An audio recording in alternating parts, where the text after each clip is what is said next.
ఓం శ్రీ మాత్రే నమః. ధనస్సు రాశి వ్యక్తులు ఈ నెలను వాస్తవంగా అన్ని విధాలుగా కూడా కలిసి వస్తుంది.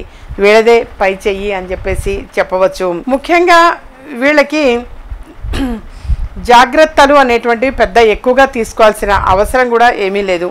మీ కెరీర్కి సంబంధించి ఈ నెల వాస్తవంగా చాలా చాలా బాగుంటుంది. కేతువు ఈ నెల మొత్తం మీ 10వ ఇంట్లో ఉంటారు.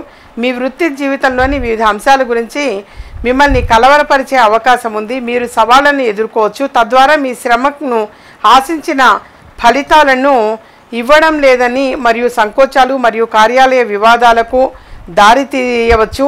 విద్యార్థుల గురించి మాట్లాడితే నెల ప్రారంభంలో వాగ్దానం ఉంటుంది. 5వ ఇంటికి అధిపతి అయిన కుజుడు అక్కడ స్థానంలో ఉంటాడు. మీ లక్ష్యాలపై మీ అవగాహనను పెంచుతుంది. ఈ లక్ష్యాలను సాధించడానికి మీ అంతర్గత ప్రేరణ మిమ్మల్ని అంకిత భావంతో కూడిన విద్యార్థిగా మార్చడానికి మిమ్మల్ని ప్రోత్సహిస్తుంది. శ్రద్ధగా చదువుకోవడానికి మిమ్మల్ని ప్రేరేపిస్తుంది. మీరు కష్టపడి పనిచేయడానికి మీ నిబద్ధతలో విఫలం కాలేరు మరియు ఇతరులకు స్ఫూర్తిదాయకంగా ఉంటారు. ఈ నెలలో మీ కుటుంబ జీవితం హెచ్చుతగ్గుల వాటాలను ఎదుర్కొనవచ్చు. మీరు మీ కుటుంబ సర్కిల్లో కొన్ని అంతరాయాలను కనుగొనవచ్చు. ఇది మిమ్మల్ని కొంత అసౌకర్యానికి గురి చేసే అవకాశాలు ఉంటాయి. కానీ మొత్తం మీద ధనుసు రాశి వారిది పైచేయిగా ఉంటుంది. ఈ రాశి వారు అన్ని విధాలుగా కూడా వీరికి చాలా చక్కగా కలిసి వస్తుంది. 2వ ఇంటిని పాలించే శని 3వ ఇంటిలో ఉంటాడు. మీ తోడబుట్టువులకు సహాయం చేయడానికి మిమ్మల్ని ప్రేరేపిస్తుంది. మీ ఆర్థిక పరిస్థితిని పరిగణలోనికి తీసుకున్నప్పుడు నెల ప్రారంభంలో కొన్ని ఆర్థిక సవాళ్లు ఎదుర్కొనగలుగుతారు. కాబట్టి మొదటి నుండే పొదుపు చేయడం చాలా చాలా ముఖ్యము. 2వ ఇంటిని పాలించే శని 3వ ఇంటిలో ఉంటాడు.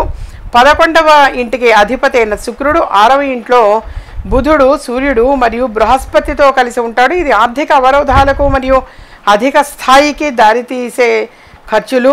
ఈ మాసంలో కొన్ని ఆరోగ్య సమస్యలను ఎదుర్కొంటారు. మీరు మీ రాశికి అధిపతి అయిన బృహస్పతి, సూర్యుడు, బుధుడు మరియు శుక్రుడు ఉనికితో పాటు మొత్తం నెల మొత్తం కూడా 6వ ఇంట్లో ఉంటాడు. ఈ గ్రహాల అమరిక మీ శ్రేయస్సుపై ప్రభావం చూపిస్తుంది. కాబట్టి మీకు అన్ని విధాలుగా కూడా కలిసి వస్తుంది.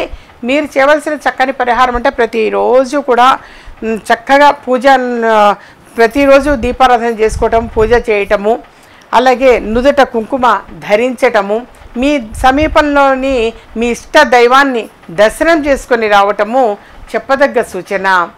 ఈ విధంగా చేశారు అని అంటే ధనస్సు రాశి వారికి ఈ మాసం మొత్తం కూడా అత్యద్భుతంగా కలిసి వస్తుంది.